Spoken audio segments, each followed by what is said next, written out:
11. Then we'll see where we go if we have time with the rest of the consent calendar. I'm going to read the rules. A total of 30 minutes is provided.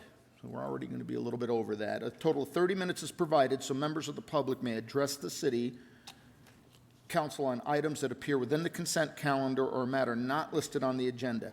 Each speaker is limited to 3 minutes. If the speaker chooses to address the city council on an item listed on the consent calendar or not listed on the agenda, a request to speak form must be filled out and filed with the city clerk prior to the city council addressing public comments and the consent calendar.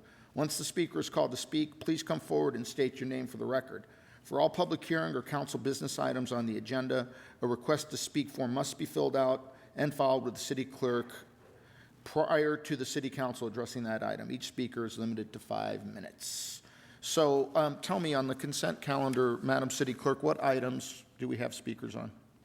Item 5, item 7, and item 11. 5, 7, and 11.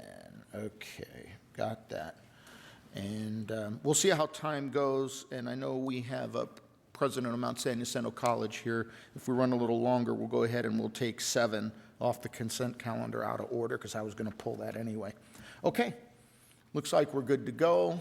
It's about 20 minutes after 7. Can you call the first speaker? Sure. Mark Anselmo, to be followed by Paul Jacobs.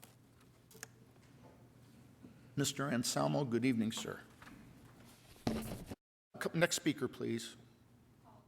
Thank you. And before you start, Mr. Jacobs, good evening to you, sir. Just for the benefit of the young people, this is a time when the community gets to address the council. There's generally no dialogue between the council and the community, but we're here to listen. Mr. Jacobs, welcome tonight. Good evening, Mayor, council members, city staff, and members of the public. My name is Paul Jacobs, a citizen advocating for public safety.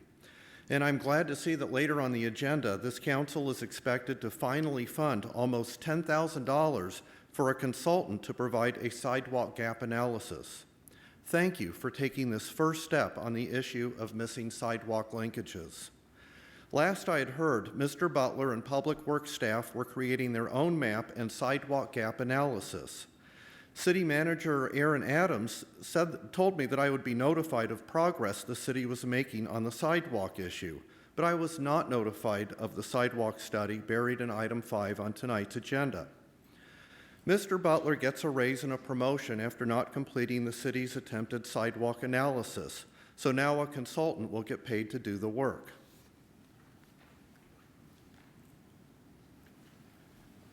But tonight I'm here with some information from the Federal Highway Administration. City management may not be familiar with this resource. The city recently repaved a section of Rancho Vista Road between Temecula Valley High School and Meadows Parkway.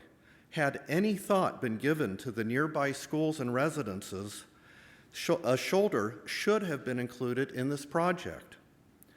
With a paved shoulder, public safety could have been greatly enhanced.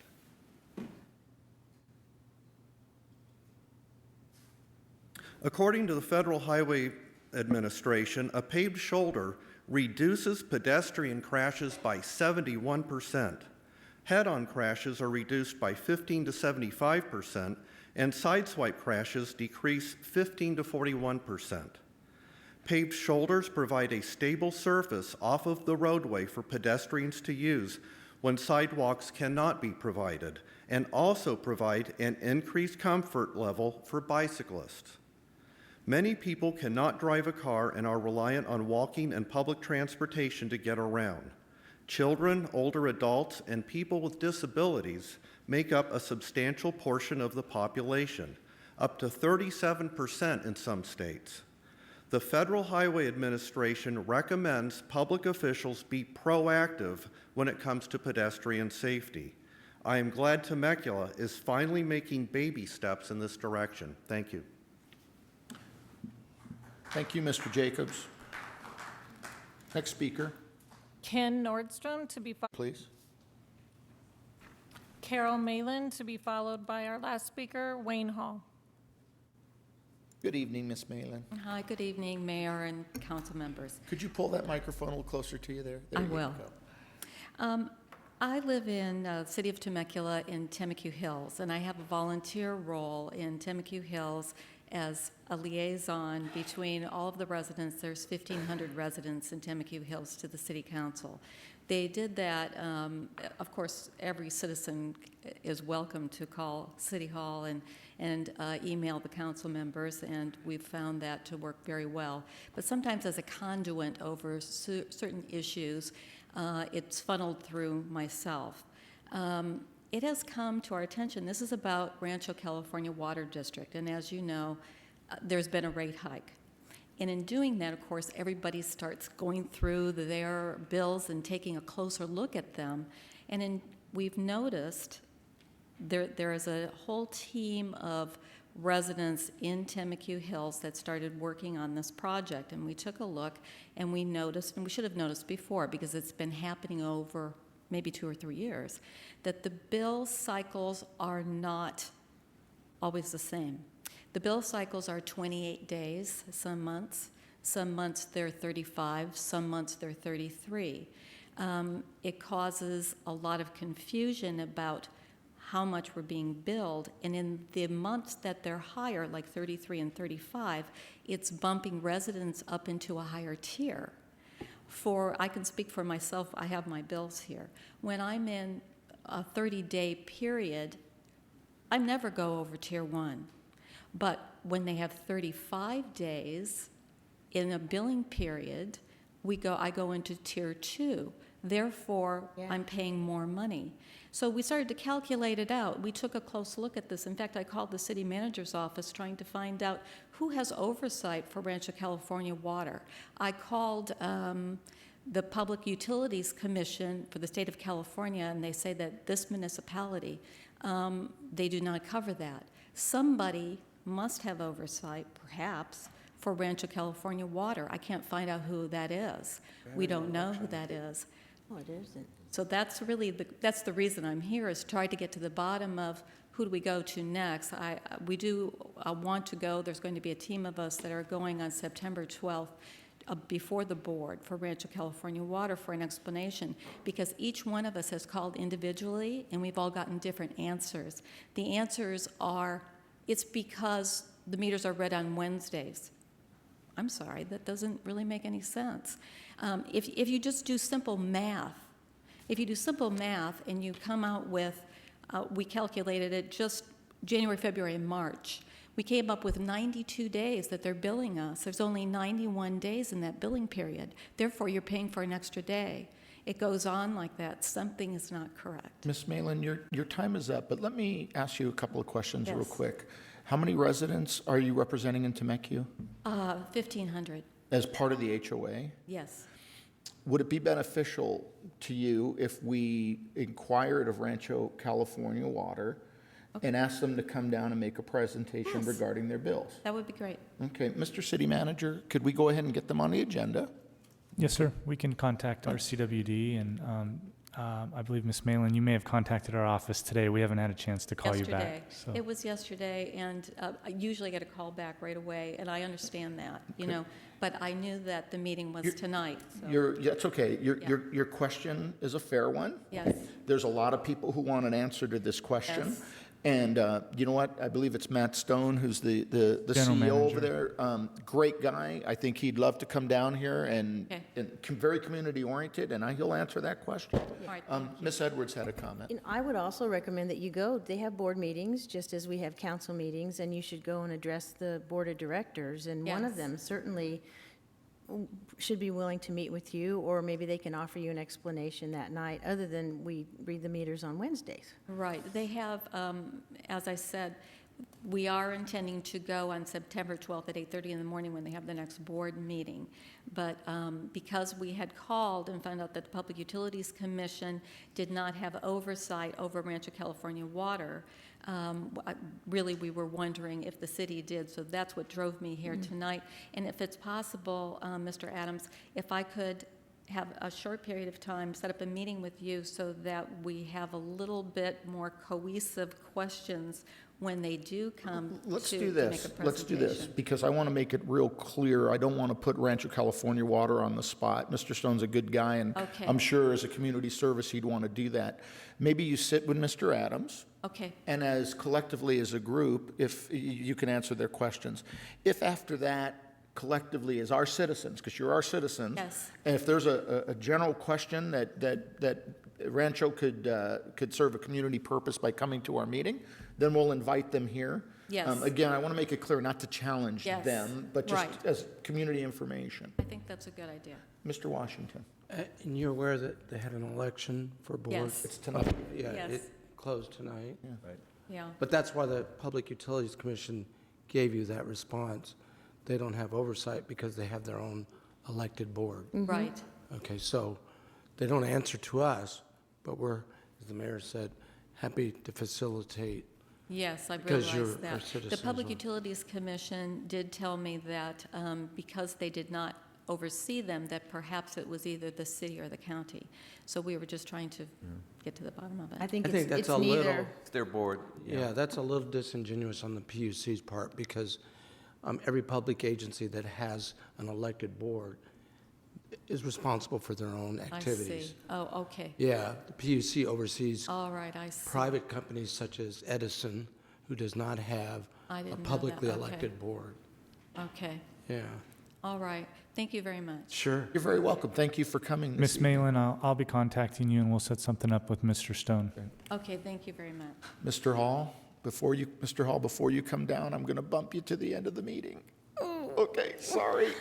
Sorry, but we're out of time for public comments. And I'm probably, with the exception of one item, going to bump the consent calendar to the end of the meeting. I am going to pull and take that up front, item number 7, when we get there. But first, I'm going to go to city council reports. Gavel over to the Temecula Community Services District. That's President Jeff Comachero. Thank you, Mr. Mayor. I'd like to call this meeting of the Temecula Community Services District to order. Madam Clerk, now that Mrs. Edwards is back, we are at full strength again, so I don't think we need the roll. Do we have any public comment under this portion? We do. We have one speaker, Paul Jacobs. Please call and speak. Paul Jacobs. Good evening, President Comachero. My name is Paul Jacobs, a Temecula resident. And I just want to take this opportunity for a point of order. When I'm not studying sidewalks, I've looked at open meeting law. And the practice the mayor has put in place of bifurcating public comments and then instructing students about how the council does not have a back and forth with speakers before I speak, but then afterwards you take plenty of time to have a back and forth, which a little bit of conversation is appropriate. Unfortunately, Mr. Hall got relegated to the end of the meeting, which I don't think is exactly fair. And also the way that I understand the meeting laws, the public comments is a separate section from the consent calendar. So the public should have an opportunity to speak during public comments, and then a separate time limit, or if you insist on putting a time limit on, the consent calendar comments, because this is what democracy is all about, public participation. So I'd like you to consider those things and at future meetings. There was something else I wanted to say, but lucky for you, I forgot it. So thank you. Thank you, sir. Are there any stand adjourned? At this time, I'm going to convene the successor agency to the Temecula Redevelopment Agency. Madam City Clerk, let the records reflect that all agency members are present. Do we have any public comments? We do. We have one, Paul On public, Jacobs. on public comments? Okay, then I'm going to go ahead and read the rules. A total of 15 minutes is provided so members of the public may address the Board of Directors on items that appear within the consent calendar or matter not listed on the agenda.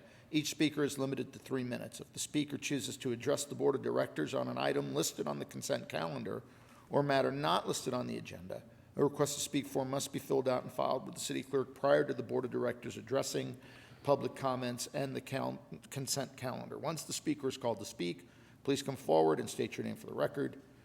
For all public hearing or agency business items on the agenda, a request to speak for must be filed with the city clerk prior to the board of directors addressing that item. Each speaker is limited to 5 minutes. We have one speaker. Yes. Can you call him, please? Paul Jacobs? Thank you again, Mayor. My name is Paul Jacobs, and I remembered the other point I wanted to make in the interest of open government and public participation. And that is the way that this agenda is being handled. My understanding is a consent calendar is supposed to be content neutral, which means as a mayor or a person running a meeting, you're not supposed to pick and choose the items you want to hear first, the consent calendar should be handled in the order presented. And also, under the same vein, if you have a speaker for more than one item, each item should be handled separately, not based on, oh, okay, the speaker wants to speak on items 5 and 8, so come up, Mr. Speaker, and do number 5 and then do number 8, because it gives the speaker very little time to prepare in between presentations if they have material to get together. And you speak to the rules quite often, so I know you want to follow them. And I hope you'll consider this in how you run future meetings. It's not fair just because of 3 minutes and because you took a little extra conversation time with one of the other speakers that Mr. Hall has to wait till the end of the meeting. So again, thank you for your consideration. Thank you. Okay, now let's go back to the consent calendar. And we had speakers on consent calendar number 5 and number 11. Is that correct? Correct. Okay, and are they the same speaker? Yes. Okay, so that would be, I'm presuming that's Mr. Jacobs? Correct. Okay, all right, so let's have Mr. Jacobs come on up. And you know, Mr. Jacobs, the rules allow me to give you 3 minutes for both, but I like to be liberal, so I'm going to give you 3 minutes for each one. Why don't we start with item number 5?